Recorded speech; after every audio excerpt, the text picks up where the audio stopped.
2021 നമ്മുടെ നിയമസഭയിലേക്കുള്ള തെരഞ്ഞെടുപ്പ് നടന്നത്. 2021 മെയ് മാസത്തിൽ അധികാരത്തിലേറിയ സർക്കാരിൻ്റെ 4ാം വാർഷികാഘോഷ പരിപാടികൾ വിജയകരമായി പൂർത്തീകരിച്ച ഘട്ടമാണിത്. സാധാരണ നിലയിൽ 2026 ഏപ്രിൽ മെയ് മാസങ്ങളിലായാണ് നമ്മുടെ സംസ്ഥാനത്ത് തെരഞ്ഞെടുപ്പ് നടക്കേണ്ടത്. അതിനിടയിൽ ഇത്തരമൊരു തെരഞ്ഞെടുപ്പ് നമുക്ക് നേരിടേണ്ടി വന്നിരിക്കുന്നു. ഇതിനിടയാക്കിയ കാരണങ്ങൾ എല്ലാവർക്കും അറിയാവുന്നതാണ്. ഏറ്റവും വലിയ വഞ്ചന കാണിച്ചതിൻ്റെ ഭാഗമായാണ് ഇത്തരമൊരു തെരഞ്ഞെടുപ്പ് ഇപ്പോൾ നമുക്ക് നടത്തേണ്ടി വന്നിട്ടുണ്ട്. ഇതില് ഈ കഴിഞ്ഞ 4 വർഷക്കാലം LDF നേതൃത്വം കൊടുക്കുന്ന സർക്കാർ നടത്തിയ പ്രവർത്തനങ്ങൾ പൊതുവെ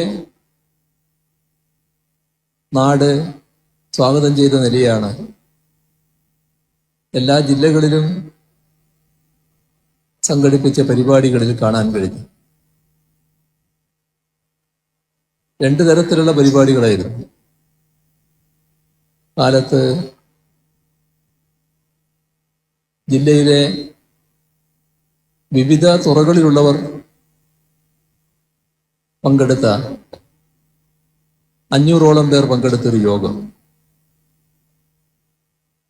ആ യോഗത്തിലുണ്ടായ ഒരു പ്രത്യേകത, നാടിൻ്റെ വിവിധങ്ങളായ പ്രശ്നങ്ങൾ അവരെല്ലാവരും പങ്കുവെക്കാൻ തയ്യാറായി. ഇനി എങ്ങനെ നാട് മുന്നോട്ട് പോകണമെന്നതിനെക്കുറിച്ചും കൃത്യമായ ദിശാബോധത്തോടെയുള്ള അവതരണങ്ങൾ നടന്നു. ചുരുക്കത്തിൽ LDF സർക്കാരിൻ്റെ പ്രവർത്തനങ്ങളിൽ മതിപ്പ് രേഖപ്പെടുത്തി LDFനോടൊപ്പം അണിചേരുന്ന പ്രവണതയാണ് ആ യോഗങ്ങളിലെല്ലാം പ്രകടമായത്. ഇത് LDFന്റെ തുടർ പ്രവർത്തനങ്ങൾക്ക് വലിയ തോതിൽ കരുത്ത് പകരുന്നൊരു കാര്യമാണ്. മാത്രമല്ല, എല്ലായിടങ്ങളിലും നടന്ന പൊതു റാലി അത് വൻപിച്ച ജനപങ്കാളിത്തമായിരുന്നു. അതും LDFനോടുള്ള ബഹുജനങ്ങളുടെ അദമ്യമായ താല്പര്യമാണ് പ്രകടിപ്പിച്ചത്. ഈ തെരഞ്ഞെടുപ്പിന്റെ ഭാഗമായി ഇന്നലെയാണ് LDF സ്ഥാനാർത്ഥി മണ്ഡലത്തിൽ പര്യടനം നടന്ന നിലയുണ്ടായത്. LDF സ്ഥാനാർത്ഥിയെ പ്രഖ്യാപിച്ചപ്പോൾ തന്നെ M സ്വരാജ് LDFന്റെ സ്ഥാനാർത്ഥിയാകുന്നുവെന്ന പ്രഖ്യാപനം കേട്ടപ്പോൾ തന്നെ മണ്ഡലത്തിൽ മാത്രമല്ല സംസ്ഥാനത്താകെ വലിയ സ്വീകാര്യതയാണ് അതിനുണ്ടായത്. നിങ്ങൾക്ക് നിലമ്പൂർ മണ്ഡലത്തിലുള്ളവർക്ക് സ്വരാജിനെ നേരിട്ട് അറിയാവുന്നതാണ്. നിങ്ങൾ വലിയ താല്പര്യത്തോടെയാണ് ആ സ്ഥാനാർത്ഥിത്വം ഏറ്റുവാങ്ങിയത്.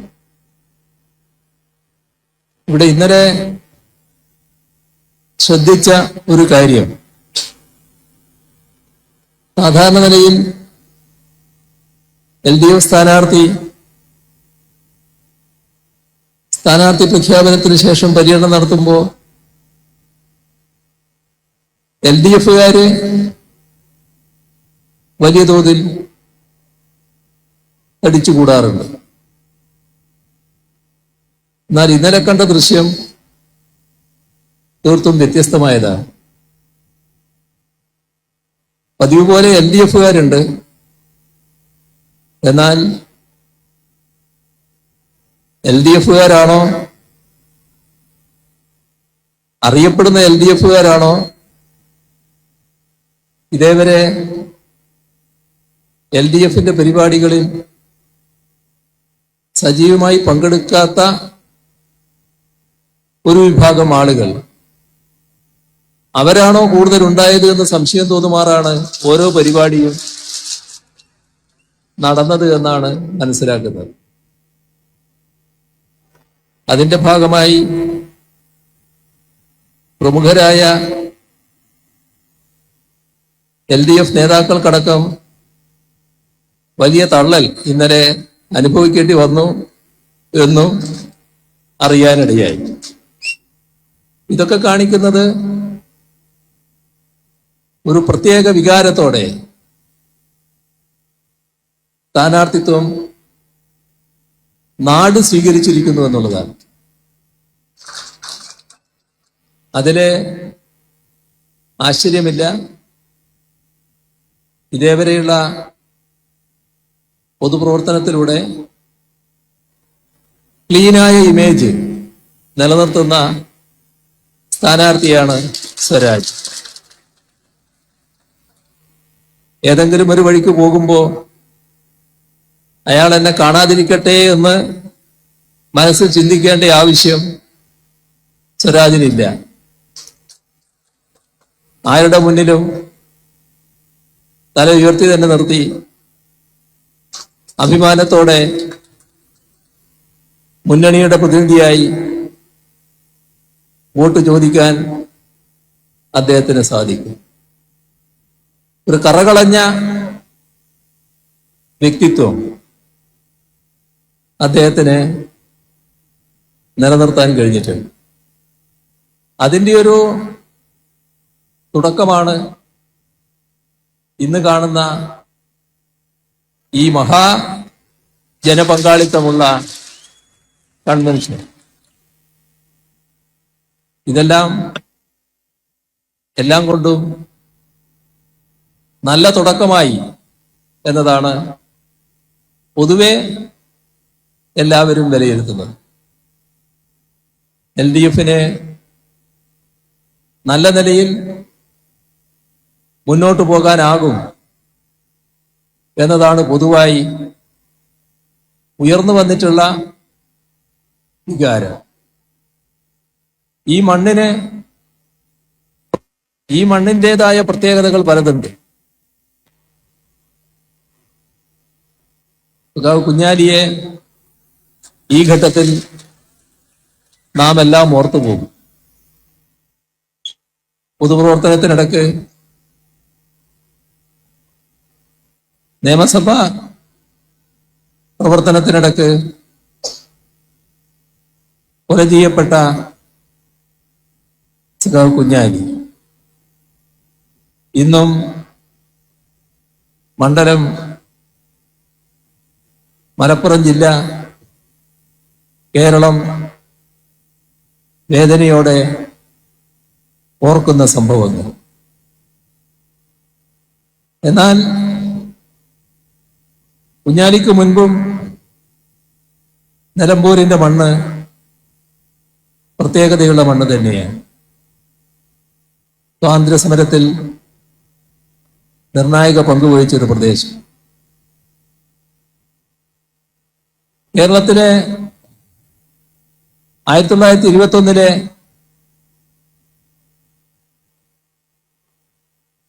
പ്രക്ഷോഭം,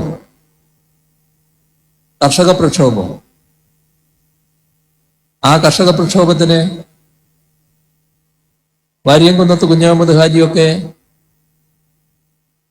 ഐതിഹാസികമായ നേതൃത്വം നൽകി. ഏറനാട് കലാപം എന്ന പേരിൽ അറിയപ്പെട്ട അതിന്റെ ആസ്ഥാനം മഞ്ചേരിയാണെങ്കിലും നിലമ്പൂരിന്റെ മണ്ണിന് വലിയ പ്രത്യേകത അതിനകത്തുണ്ട്. ഒരുപാട് ധീരർ നിലമ്പൂരും കവളപ്പാറയിലുമൊക്കെയുള്ള അനേകം ധീരർ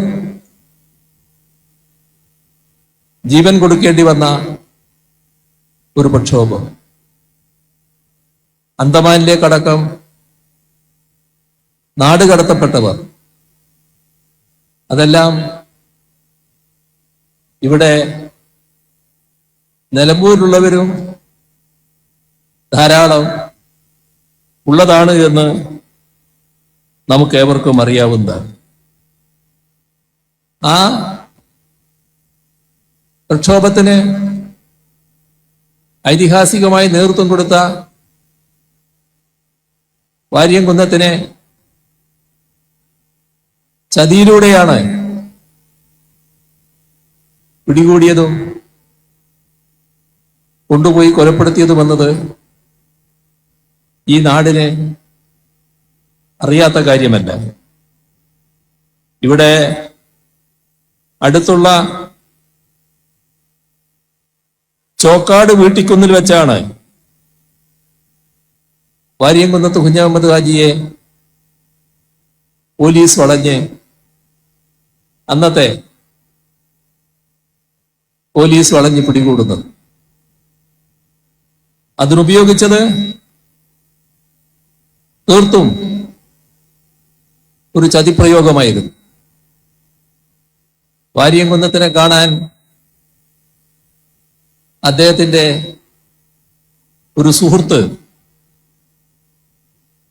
ചെല്ലുന്നു. സുഹൃത്തിനെ അദ്ദേഹം കാണാൻ അനുവദിക്കുന്നു. അതൊരു കെണിയായിരുന്നുവെന്ന് വാര്യംകുന്നത്തിന് അറിയില്ല. ബ്രിട്ടീഷ് പട്ടാളം തൊട്ടു പിന്നാലെ വന്ന് വളയുന്നു. വാര്യംകുന്നത്തിനെ പിടികൂടി മലപ്പുറം കുന്നുമ്മൽ കൊണ്ടുപോയി വെടിവെച്ചു കൊല്ലുന്നു. ഐതിഹാസികമായ പോരാട്ടത്തിന് നേതൃത്വം കൊടുത്തവരുടെ മണ്ണാണിത്. അതോടൊപ്പം തന്നെ വാര്യംകുന്നത്തിനെ പിടികൂടാൻ ഉപകരണമായി പ്രവർത്തിച്ച ചതി കാണിച്ച ആളുടെ മണ്ണും കൂടിയാണ്. ഇപ്പൊ നമ്മളും ഒരു ചതിക്കിരയായാണ് ഇത്തരമൊരു തെരഞ്ഞെടുപ്പ് നേരിടേണ്ടി വന്നിട്ടുണ്ട്. ഏതായാലും അതില് ഏതെങ്കിലും തരത്തിൽ ആശങ്കപ്പെടുന്നൊരു മുന്നണിയല്ല LDF. കാരണം തികഞ്ഞ ആത്മവിശ്വാസത്തോടെ, നല്ല വിജയപ്രതീക്ഷയോടെ തെരഞ്ഞെടുപ്പിനെ നേരിടാനാണ് LDFന് കഴിയുക.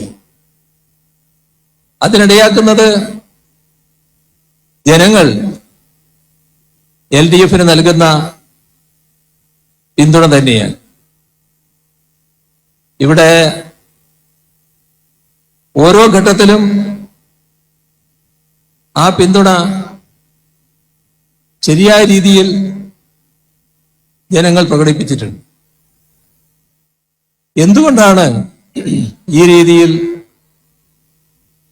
LDFനെ പിന്താങ്ങാൻ ജനങ്ങൾ തയ്യാറാകുന്നത്? അവരുടെ അനുഭവം LDF കാര്യങ്ങൾ കൃത്യമായി നിർവഹിക്കുന്നു എന്നുള്ളതാണ്. ഏതെങ്കിലും തരത്തിലുള്ള ഒഴിവാക്കുകൾ തൽക്കാലം ആളുകളെ പറഞ്ഞു പറ്റിക്കാൻ എന്തെങ്കിലും ചില വാഗ്ദാനങ്ങൾ നൽകുക, പിന്നെ അത് മറക്കുക, അത് LDFന്റെ ഭാഗമായി ഇല്ല. LDFന് അത്തരം ഒരു രീതിയില്ല എന്നത് അനുഭവത്തിലൂടെ ജനങ്ങൾക്ക് ബോധ്യപ്പെട്ടിരിക്കും. നേരത്തെ LDFനെ പിന്താങ്ങിയവരുണ്ട്. എന്നാൽ ആ പിന്താങ്ങിയവർക്ക് പുറമെ മറ്റൊരു വിഭാഗവും കൂടി ഇവരാണ് ശരി എന്ന് പറഞ്ഞുകൊണ്ട് LDFനെ പിന്താങ്ങാൻ തയ്യാറാവുകയാണ്. എന്തുകൊണ്ടാണ് LDFന് ഈ രീതിയിൽ വാഗ്ദത്തങ്ങൾ നിറവേറ്റാൻ കഴിയുന്നത്? എന്ത് കാരണത്താലാണ് ഓരോ ഘട്ടം കഴിയുമ്പോഴും LDFനുള്ള ജനസ്വീകാര്യത വർദ്ധിച്ചു വരുന്നത്? അത്തരമൊരു പരിശോധനയിലേക്ക് നാം കടന്നാൽ നാടിനോടും ജനങ്ങളോടും പ്രതിബദ്ധത എല്ലാ ഘട്ടത്തിലും LDF പുലർത്തിപ്പോന്നിട്ടുണ്ട്. നാടിനും ജനങ്ങൾക്കും ദ്രോഹം ചെയ്യുന്ന ഏത് കാര്യത്തിനും എതിരായി നിൽക്കാൻ, അതിനെ തുറന്നു കാണിക്കാൻ, ശക്തമായി എതിർക്കാൻ LDF ഒരു കാര്യത്തിലും മടിയുണ്ടായിട്ടില്ല, മടിച്ചു നിന്നിട്ടില്ല, അറച്ചു നിന്നിട്ടില്ല. ഇതെല്ലാം നാടിന്റെ അനുഭവമാണ്. ഇപ്പോ കേരളത്തിന് കിട്ടിയ സൽപ്പേരുകളിൽ ഏറ്റവും പ്രധാനപ്പെട്ട ഒന്നാണ് കേരളം അഴിമതി ഏറ്റവും കുറഞ്ഞ സംസ്ഥാനം എന്നത്. ഈ പേരെങ്ങനെ വന്നതാണ്?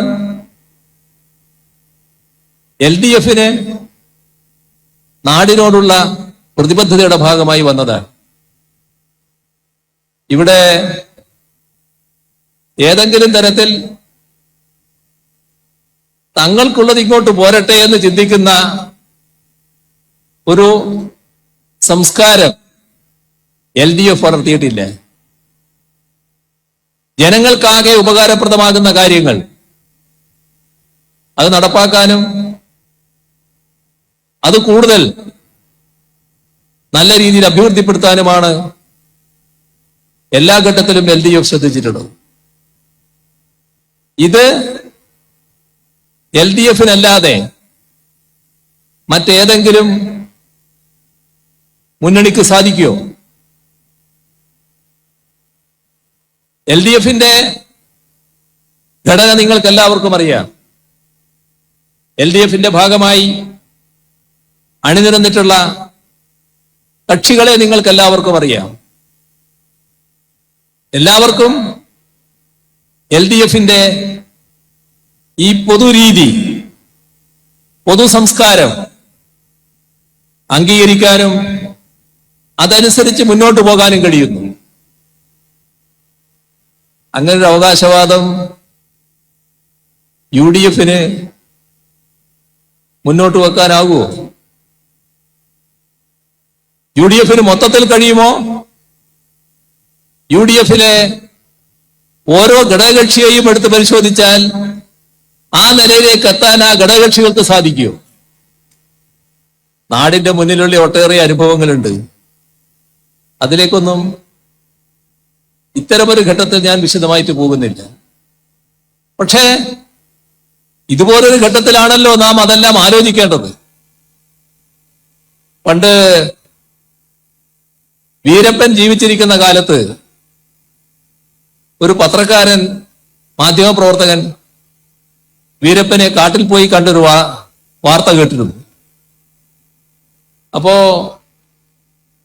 വീരപ്പൻ ചോദിക്കുകയാണ്, നിങ്ങള് എന്നെക്കുറിച്ച് വല്ലാതെ വാർത്തകളൊക്കെ കൊടുക്കുകയാണല്ലോ, എന്നിട്ട് നമ്മുടെ നാടിന്റെ പേര് പറഞ്ഞു, കേരളത്തെക്കുറിച്ച്. അവിടെ ഒരു മന്ത്രി തന്നെ മരം മുറിക്കുന്നത് നേതൃത്വം കൊടുക്കുകയാണല്ലോ, എന്താ നിങ്ങൾ അത് റിപ്പോർട്ട് ചെയ്യാത്തത് എന്ന് വീരപ്പൻ ചോദിച്ചു എന്നാണ്. അത് ഏത് കാലമാണ് എന്ന് എല്ലാവർക്കും അറിയാം. ആ കാലത്ത്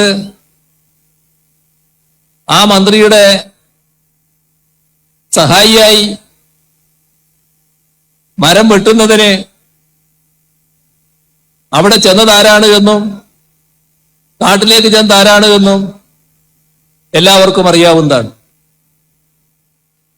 ഇത് LDF-നെ ബാധിക്കില്ലല്ലോ. നമ്മുടെ സ്ഥാനാർത്ഥിയുടെ വരവാണ്.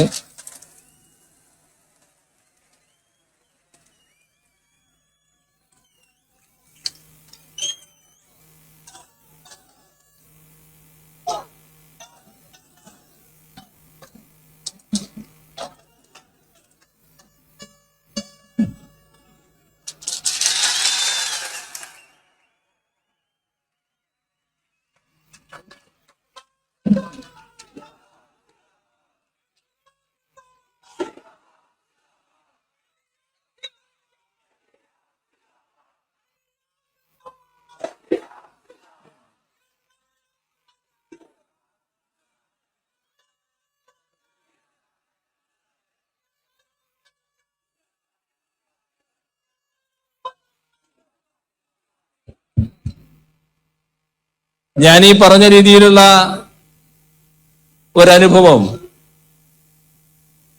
LDF-ന്റെ കാലത്ത് ഉണ്ടാകില്ലല്ലോ. LDF-ന്റെ മന്ത്രിസഭയുടെ ഭാഗമായും ഉണ്ടാകില്ലല്ലോ. അതാണ് പ്രത്യേകത. അഴിമതി സ്വയമേവ കുറയുന്നതല്ല. അഴിമതിയുമായി ബന്ധപ്പെട്ട കാര്യങ്ങളിൽ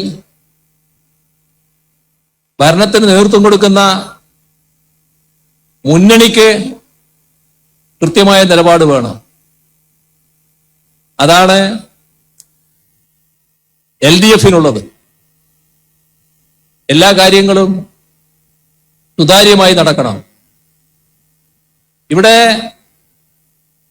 2016 മുതൽ 2021 വരെ അധികാരത്തിലിരുന്ന LDF സർക്കാരിന് തുടർഭരണം ജനങ്ങൾ സമ്മാനിച്ചു. ആ തുടർഭരണത്തിന്റെ പ്രത്യേകത നോക്കണം. മുൻകാലങ്ങളില് സംഭവിച്ചിരുന്നത്, കുറച്ചു കാലമായിട്ട് നമ്മുടെ നാട്ടിൽ നടന്നു വന്ന കാര്യം, ഒരു ഘട്ടത്തിൽ ഒരു മുന്നണി, അടുത്ത ഘട്ടത്തിൽ വേറൊരു മുന്നണി. LDF നാടിനോട് പ്രതിബദ്ധത ഉള്ള മുന്നണി എന്ന നിലക്ക് നാടിന്റെ വികസനത്തിന് ആവശ്യമായ ജനങ്ങൾക്ക് ഏറ്റവും ഉപകാരപ്രദമായ പരിപാടികൾ മുന്നോട്ട് കൊണ്ടുപോകും. തൊട്ടു പിന്നാലെ UDF അധികാരത്തിൽ വരുന്നു. UDF-ന് മൊത്തമായ ഒരു സമീപനമുണ്ട്. അതിലുള്ള കക്ഷികൾക്ക് ചില പ്രത്യേക സമീപനങ്ങളുമുണ്ട്. എന്താ പിന്നീട് സംഭവിക്കുന്നത്? തുടർച്ച നഷ്ടപ്പെടുന്നു. വികസന കാര്യങ്ങൾ അതേപോലെ മുന്നോട്ട് പോകുന്നില്ല. ക്ഷേമകാര്യങ്ങൾ അതേപോലെ മുന്നോട്ട് പോകുന്നില്ല. എല്ലാറ്റിലും തകർച്ച സംഭവിക്കുന്നു. അതോടൊപ്പം തങ്ങളുടെ വിഹിതം ഇങ്ങോട്ട് പോരട്ടെ എന്ന രീതിയിലുള്ള അഴിമതിയുടേതായ ഭാഗങ്ങൾ പെരുകുന്നു. ചുരുക്കത്തിൽ നാടിന്റെ പുരോഗതി തടയപ്പെടുന്നു. നേരത്തെ നല്ല രീതിയിൽ മുന്നോട്ട് വന്നത് അതേ രീതിയിൽ തുടരാതെ സ്തംഭനത്തിലും കാലത്തിനനുസൃതമായ പുരോഗതിയില്ലാതെ പുറകോട്ടടിച്ച നിലയിലേക്കും എത്തുന്നു. അടുത്ത തവണ വീണ്ടും LDF അധികാരത്തിൽ വരുന്നു. ആദ്യത്തെ 2-3 വർഷം, ഏകദേശം 3 വർഷത്തോളം, 2 വർഷം പൂർണ്ണമായും ഈ വന്ന കേടുപാടുകൾ തീർക്കാൻ വേണ്ടി ചെലവിടണം. നേരത്തെ LDF തുടങ്ങി വെച്ച എവിടെയായിരുന്നോ നിന്നത് അവിടുന്ന് പുറകോട്ട് പോയ അവസ്ഥ പരിഹരിക്കാനും കാലാനുസൃതമായ പുരോഗതിയിലേക്ക് എത്താനും 2-3 വർഷം ചെലവിടേണ്ടി വരുന്നു. നമുക്ക് നഷ്ടപ്പെടുന്നത് ആ 2-3 വർഷമായിരുന്നു. പിന്നീടുള്ള 2 വർഷക്കാലമാണ് യഥാർത്ഥത്തിൽ നാടിന്റെ പുരോഗതിയുമായി ബന്ധപ്പെട്ട കാര്യങ്ങളിലേക്ക് പൂർണ്ണമായി കടക്കാൻ കഴിയുക. ഇതിന് മാറ്റം വന്നു. ജനങ്ങളുടെ അനുഭവത്തിലൂടെ അതിന് മാറ്റം വരുത്തി. LDF-ന് തുടർഭരണം സമ്മാനിച്ചു. തുടർഭരണം സമ്മാനിച്ചപ്പോ അതേ രീതിയിൽ കാര്യങ്ങൾ മുന്നോട്ട് കൊണ്ടുപോയി. 2021 മെയ്യിൽ എവിടെയാണോ ഓരോ രംഗവും നിൽക്കുന്നത് അവിടെ നിന്ന് അതേ ബന്ധാവിൽ മുന്നോട്ട് പോകുന്നതിന് ഒരു പ്രയാസവും ഉണ്ടായില്ല. അതാണ് ഈ 9 വർഷക്കാലം കാണുന്ന കേരളത്തിന്റെ എല്ലാ മേഖലയിലുമുള്ള പുരോഗതിക്ക് അടിസ്ഥാനം എന്നത് നാം കാണണം.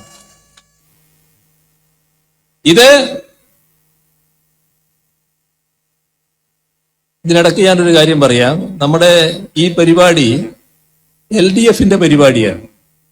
ഇപ്പൊ LDF-ന്റെ പരിപാടിയാകുമ്പോൾ LDF-ന്റെ ഘടകകക്ഷികളായിട്ടുള്ള പാർട്ടികൾ അവർ സാധാരണ ഉപയോഗിക്കുന്ന പതാകകൾ ഉണ്ടാവും. അത് സ്വാഭാവികമായിട്ടുണ്ടാവും. ഓരോ കക്ഷിയും അവരവരുടേതായ മറ്റു പല അടയാളങ്ങളും ചിലപ്പോൾ ഉപയോഗിച്ചു എന്ന് വരും. അത് ആ കക്ഷിയുടെ മാത്രം അവകാശപ്പെട്ടതാണ്. അത് LDF-ന്റെ പൊതുവായിട്ടുള്ളതല്ല.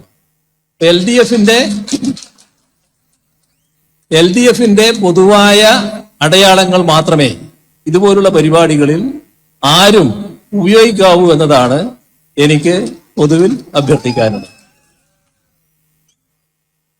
ഒരു നല്ല കാര്യം കണ്ടതുകൊണ്ട് തന്നെ ഞാൻ പറഞ്ഞതാണ്. നല്ല കാര്യമായാലും ചിലപ്പോൾ അത് മറ്റു തരത്തിൽ വ്യാഖ്യാനിക്കപ്പെടും. അതുകൊണ്ടാണ് LDF-ന്റെ പൊതു അടയാളങ്ങൾ മാത്രമേ ഉപയോഗിക്കാവൂ എന്ന് പറയുന്നത്.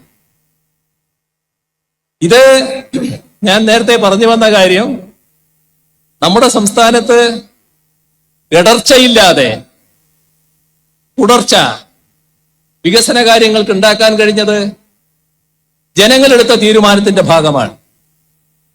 ആ തീരുമാനം LDF-ന് തുടർഭരണം സമ്മാനിക്കുക എന്നുള്ളതാണ്. ഓരോ രംഗവും എടുത്ത് പരിശോധിച്ചോളൂ. എത്ര വലിയ മാറ്റങ്ങളാണ് നമുക്ക് ഉണ്ടാക്കാൻ കഴിഞ്ഞത് എന്ന് അതിലൂടെ വ്യക്തമാകും. ഞാൻ ആ രംഗങ്ങളിലേക്ക് ആകെ പോകുന്നില്ല. കാരണം ഒരുപാട് LDF നേതാക്കൾ ഇവിടെ സംസാരിക്കാനുള്ളതാണ്. അപ്പോ ഒരു സംസാരം വല്ലാതെ നീണ്ടുപോയാൽ അത് ചില പ്രയാസങ്ങൾ ഉണ്ടാക്കും. എന്തുകൊണ്ട് തന്നെ അതിന്റെ എല്ലാ കാര്യങ്ങളിലേക്കും ഞാൻ കടക്കുന്നില്ല. പക്ഷേ നമ്മുടെ നാട് ആഗ്രഹിക്കുന്ന എല്ലാ രംഗങ്ങളും നല്ല രീതിയിൽ അഭിവൃദ്ധിപ്പെടുത്താൻ നമുക്ക് കഴിഞ്ഞിരിക്കുന്നു. ഇപ്പോ ഈ അടുത്ത നാളിലാണ് നിപ്പയുടെ ആക്രമണം നമുക്ക് നേരിടേണ്ടി വന്നത്. സാധാരണഗതിയിൽ ഏറ്റവും അധികം ഭയപ്പെടുന്ന ഒരു രോഗമാണ്. പക്ഷെ വിജയകരമായി ചികിത്സിക്കാൻ നമുക്ക് കഴിഞ്ഞിരിക്കുന്നു. നല്ല വിജയം ആ ചികിത്സയിൽ നേടാൻ കഴിഞ്ഞിരിക്കുന്നു. ഇപ്പോ കോവിഡിന്റെ ഒരു വരവിനെ കുറിച്ച് വീണ്ടും ആശങ്ക രാജ്യത്തും ലോകത്തും ഉയരുന്നു. അപ്പോഴും നമുക്ക് അത്തരമൊരു ഘട്ടം വന്നാലും നേരിടാനാവും എന്ന ആത്മവിശ്വാസമുണ്ട്. എന്തുകൊണ്ട്? നമ്മുടെ ആരോഗ്യരംഗം അത്രയും സജ്ജമാണ്. ആരോഗ്യരംഗം കേരളത്തിലെ എല്ലാവർക്കും ചികിത്സ നല്ല രീതിയിൽ ലഭ്യമാകുമാറ് സജ്ജമാക്കാൻ നമുക്ക് കഴിഞ്ഞിരിക്കുന്നു. നമ്മുടെ വിദ്യാഭ്യാസ രംഗം നാളെ സ്കൂളുകൾ തുറക്കുകയാണ്. പൊതുവിദ്യാഭ്യാസ രംഗം ആകെ വലിയ തോതിൽ ശക്തിപ്പെട്ടു നിൽക്കുന്ന ഘട്ടമാണ്. സ്കൂളിലെ അക്കാദമിക് മികവും വർദ്ധിപ്പിക്കാനുള്ള നടപടികൾ സ്വീകരിക്കുന്നു. കുട്ടികളും രക്ഷിതാക്കളും നേരത്തെ പൊതുവിദ്യാലയങ്ങൾ ഉപേക്ഷിക്കുന്ന നിലയുണ്ടായിരുന്നു. 2016 5 ലക്ഷത്തോളം കുട്ടികൾ കൊഴിഞ്ഞു പോയതായിരുന്നു. 1000 സ്കൂളുകൾ അടച്ചുപൂട്ടാൻ ലിസ്റ്റിട്ടതാണ്. അവിടെയാണ് അതെല്ലാം പരിഹരിച്ച് ഈ മികവിലേക്ക് നമ്മൾ എത്തിയത്. 5 ലക്ഷം കൊഴിഞ്ഞുപോയ സ്ഥാനത്ത് 10 ലക്ഷം കുട്ടികൾ പുതുതായി വന്ന് ചേരുന്നത് പൊതുവിദ്യാഭ്യാസ രംഗത്ത് നാം കണ്ടു. നമ്മുടെ 2016 മുതൽ 2021 വരെയുള്ള കാലം പൊതുവിദ്യാഭ്യാസ മേഖലയുടെ തകർച്ച ഏറ്റവും വലിയ ഭീഷണിയായി നിൽക്കുന്നതുകൊണ്ട് അതിലായിരുന്നു നമ്മൾ ഏറ്റവും കൂടുതൽ ശ്രദ്ധിച്ചത്. പക്ഷെ അന്നേ ഉന്നത വിദ്യാഭ്യാസ മേഖലയുമായി ബന്ധപ്പെട്ട നടപടികൾ സ്വീകരിച്ചിരുന്നു. തുടർഭരണം 2021 ഉന്നത വിദ്യാഭ്യാസ മേഖല കൂടുതൽ ശ്രദ്ധിക്കാൻ തീരുമാനിച്ചു. എവിടെയെത്തിയിപ്പോ? നേരത്തെ രാജ്യത്തെ വിദ്യാഭ്യാസ സ്ഥാപനങ്ങളിൽ പട്ടികയെടുത്താൽ ആദ്യത്തെ 100-ൽ നമ്മൾ എവിടെയും ഉണ്ടായിരുന്നില്ല. ഇപ്പോഴോ പൊതു യൂണിവേഴ്സിറ്റികളിൽ നമ്മുടെ രാജ്യത്തെ ആദ്യത്തെ 1 ഡസൻ, അതില് 3 കേരളത്തിൽ നിന്നുള്ളതാണ്. 9ാം സ്ഥാനത്ത് കേരള യൂണിവേഴ്സിറ്റി, 10ാം സ്ഥാനത്ത് കൊച്ചിൻ യൂണിവേഴ്സിറ്റി, 11ാം സ്ഥാനത്ത് ഗാന്ധി യൂണിവേഴ്സിറ്റി, 43-ലാണ് കാലിക്കറ്റ് യൂണിവേഴ്സിറ്റി നിൽക്കുന്നത്. ഇത് മാറ്റമല്ലേ? രാജ്യത്തെ ആദ്യത്തെ 100 കോളേജ്, അതിൽ 16 കോളേജ് കേരളത്തിൽ നിന്നുള്ളതാണ്. മാറ്റം ഇനിയും മാറും, ഇനിയും കൂടുതൽ ശക്തിപ്പെടും. എന്തുകൊണ്ടാണ് ഈ മാറ്റം വന്നത്? LDF 2021 തുടർഭരണം ജനങ്ങൾ സമ്മാനിച്ചപ്പോ അതേ നയം ശക്തമായി തുടരാൻ കഴിഞ്ഞു. അതിലൂടെ വലിയ തോതിൽ കഴിഞ്ഞു എന്നതാണ് നമ്മൾ കാണേണ്ടത്. ഇവിടെ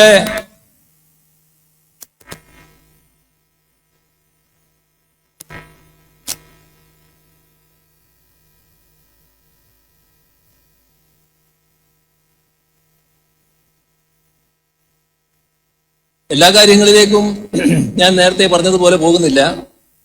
വികസന കാര്യങ്ങൾ മാത്രമല്ല, ക്ഷേമപ്രവർത്തനങ്ങളിൽ വലിയ മാറ്റമല്ലേ ഉണ്ടായത്. 2016-ൽ LDF-നെ അധികാരത്തിലേറ്റി ഞങ്ങള് ആദ്യ മന്ത്രിസഭാ യോഗം ചേരാൻ ഇരിക്കുകയാണ്. അപ്പോ ക്ഷേമപ്രവർത്തനത്തിന്റെ ഭാഗമായി കൊടുക്കുന്ന പെൻഷൻ എന്താ അതിന്റെ അവസ്ഥ എന്നത് ചോദിച്ചു. എന്താ അവസ്ഥ? കടലാസിൽ 600 രൂപയാണ്.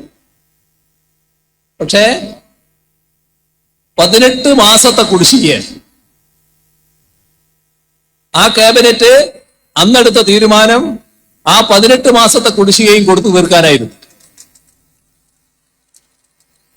മുഴുവൻ കൊടുത്തു. അവിടെ നിന്നില്ല.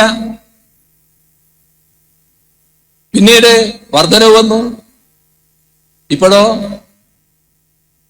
60 ലക്ഷം ആളുകൾക്ക്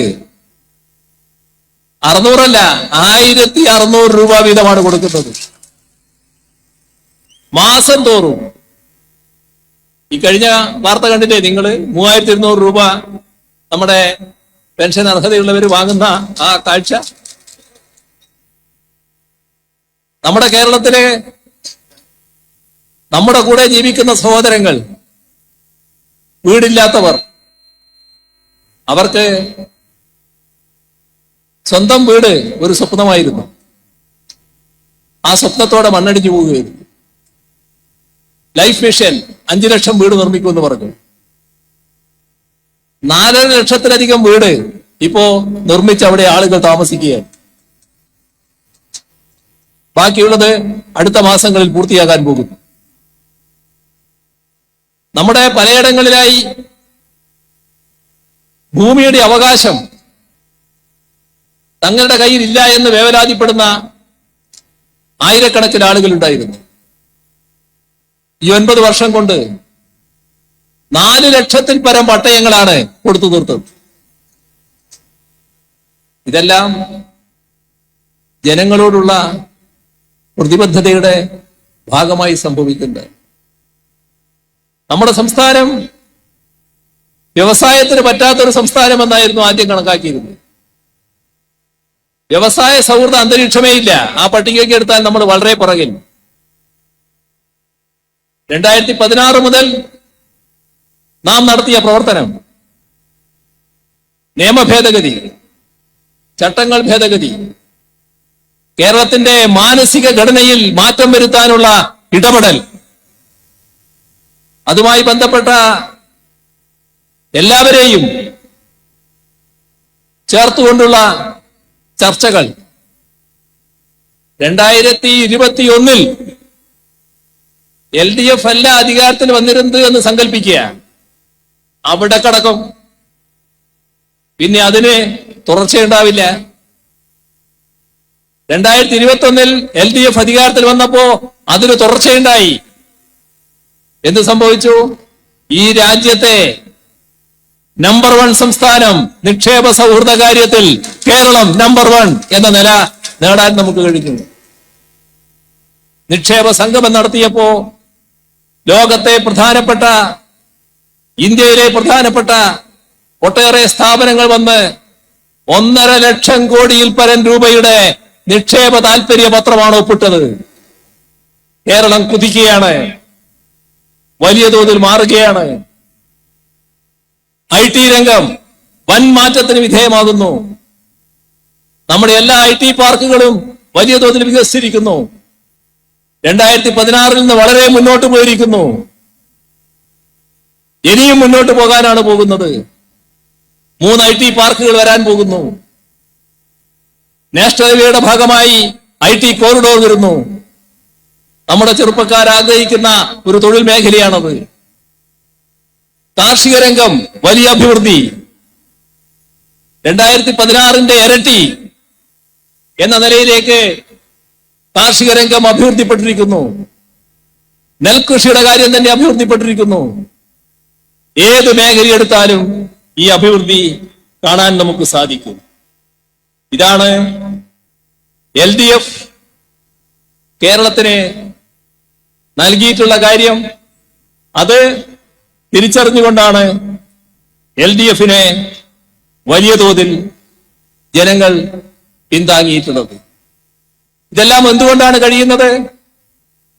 നമ്മുടെ നാട് ശാന്തമാണ്, സമാധാനപൂർവമായ ജീവിതം നയിക്കാൻ കഴിയുന്നതാണ്.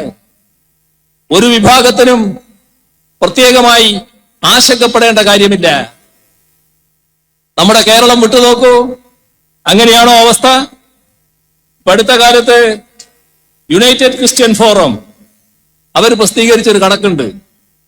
ആ കണക്കിൽ അവർ പറയുന്നത് കഴിഞ്ഞ 10 വർഷത്തിനിടയിൽ 4500ഓളം ആക്രമണങ്ങൾ ക്രൈസ്തവർക്ക് നേരെയുണ്ടായി എന്നാണ്. രാജ്യത്ത് 10 വർഷം കൊണ്ട് 4500-ലേറെ ആക്രമണങ്ങൾ ക്രൈസ്തവർക്ക് നേരെ ഉണ്ടായി എന്ന് യുണൈറ്റഡ് ക്രിസ്ത്യൻ ഫോറം അവർ ശേഖരിച്ച കണക്കുകൾ പ്രസിദ്ധീകരിച്ചുകൊണ്ട് അവകാശപ്പെടുന്നു. 2023 അപേക്ഷിച്ച് 2024 ആക്രമണങ്ങൾ വർദ്ധിച്ചു എന്നതും പറയുന്നു. മണിപ്പൂർ, ഇപ്പോഴും ശാന്തമായിട്ടില്ല. ഇപ്പോഴും പലതരത്തിലുള്ള വാർത്തകൾ പലയിടത്തായി നാം കേൾക്കേണ്ടി വരുന്നു. രാജ്യത്ത് BJP നേതൃത്വത്തിലുള്ള ഭരണം, ആ ഭരണത്തിൽ നമ്മുടെ ക്രിസ്ത്യൻ പള്ളികളും ക്രിസ്ത്യൻ സ്ഥാപനങ്ങളും പലയിടത്തും ആക്രമിക്കപ്പെടുന്നു. ഇതോടൊപ്പം മുസ്ലിങ്ങൾ വിശ്വാസത്തിന്റെ പേരിൽ വേട്ടയാടപ്പെടുന്നു. ദളിത് ആദിവാസി വിഭാഗങ്ങൾ ജാതീയമായി ഞെരിച്ചമർത്തപ്പെടുന്നു. മുസ്ലിം ആരാധനാലയങ്ങൾക്ക് നേരെ തുടർച്ചയായാണ് ആക്രമണങ്ങൾ ഉണ്ടാകുന്നത്. ഇപ്പോ അയോധ്യ മാതൃകയിൽ കലാപം കാശിയിലും മധുരയിലും ഉണ്ടാക്കുമെന്ന് സംഘപരിവാർ ആവർത്തിച്ചിരിക്കുന്നു. ഗ്യാൻവാപി മസ്ജിദും ഷാദി ഈദ്ഗാഹ് മസ്ജിദും മതനിരപേക്ഷ പാരമ്പര്യമുള്ള അജ്മീർ ദർഗയും എല്ലാം സംഘപരിവാറിന്റെ ഭീഷണിയുടെ നിഴലിലാണ്. സമ്പല്ല പള്ളിയിൽ സർവേ നടത്താനുള്ള കോടതി ഉത്തരവ് വന്നു. അതിനെ തുടർന്ന് അവിടെയുണ്ടായ കലാപങ്ങളിൽ ന്യൂനപക്ഷ സമുദായത്തിലുള്ളവർക്ക് ജീവഹാനി സംഭവിച്ചു. നമ്മുടെ അയൽ സംസ്ഥാനമായ കർണാടകയിലെ ചിക്മംഗളൂരിൽ സമാനമായ രീതിയിൽ മുസ്ലിം ആരാധനാലയത്തിന് നേരെ ആക്രമണം ഉണ്ടായി. നാം കാണേണ്ടത് അവിടെ കോൺഗ്രസ് സർക്കാരാണ്. അതിന് ചൂട്ടുപിടിക്കുന്ന നിലപാടാണ് കോൺഗ്രസ് സർക്കാരിൻ്റെത്. ഗോരക്ഷയുടെ പേരിൽ ന്യൂനപക്ഷങ്ങളെ ആക്രമിക്കുന്ന വാർത്തകൾ നാം കേൾക്കുന്നു. ബഗൽപൂരിൽ നടന്ന വർഗീയ കലാപത്തിൽ മുസ്ലിങ്ങളെ കൂട്ടക്കൊല ചെയ്ത് കുഴിച്ചുമൂടി അതിനുമേൽ കോളിഫ്ലവർ കൃഷി ചെയ്ത മനുഷ്യത്വഹീനമായ പ്രവൃത്തിയെപ്പോലും സംഘപരിവാർ സോഷ്യൽ മീഡിയ പ്രൊഫൈലുകൾ ഉദാത്തവൽക്കരിക്കുന്ന കാഴ്ചയാണ് നിർഭാഗ്യവശാൽ നമുക്ക് കാണേണ്ടി വന്നത്. കഴിഞ്ഞ 5 വർഷത്തിനിടെ 3000-ത്തിലധികം വർഗീയ കലാപങ്ങൾ രാജ്യത്തുണ്ടായിട്ടുണ്ടെന്നാണ് കണക്കുകൾ സൂചിപ്പിക്കുന്നത്. ഇതിന്റെ കൂടെ തന്നെയാണ് ദളിത് ആദിവാസി വിഭാഗത്തിന് നേരെയുള്ള ആക്രമണങ്ങൾ കാണേണ്ടത്. കഴിഞ്ഞ 10 വർഷത്തിനിടെ 50% ഈ ആക്രമണങ്ങളിൽ വർധനവുണ്ടായി എന്നാണ് കണക്കുകൾ സൂചിപ്പിക്കുന്നത്. ഇതിലേറിയ പങ്കും BJP ഭരിക്കുന്ന സംസ്ഥാനങ്ങളിലാണ്. ഗുജറാത്തിൽ ഒരു വ്യാപാരിയുടെ മകനെ ബേട്ട എന്ന് വിളിച്ചു.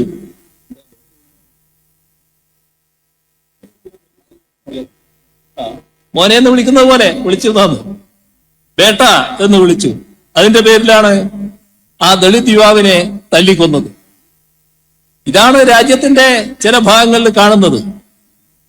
കുറച്ചു വർഷം മുൻപ് ഗുജറാത്തിലെ പുനെയിൽ ദളിത് യുവാക്കളെ പരസ്യമായി മർദ്ദിക്കുന്ന കാഴ്ചയും കണ്ടതാണ്. ഉത്തർപ്രദേശിലെ ഹത്രാസിൽ ദളിത് പെൺകുട്ടിയെ ബലാത്സംഗം ചെയ്ത് കൊന്ന് കെട്ടിത്തൂക്കി.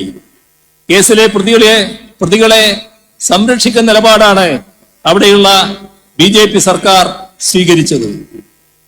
ഇതെല്ലാം നടക്കുമ്പോൾ തന്നെ രാജ്യത്തുള്ള ഉന്നത വിദ്യാഭ്യാസ സ്ഥാപനങ്ങളിൽ ജാതി അധിക്ഷേപങ്ങളുടെ പേരിൽ ആത്മഹത്യകളും ഒഴിഞ്ഞുപോക്കും ഉണ്ടാകുന്നതും കാണേണ്ടതായിട്ടുണ്ട്.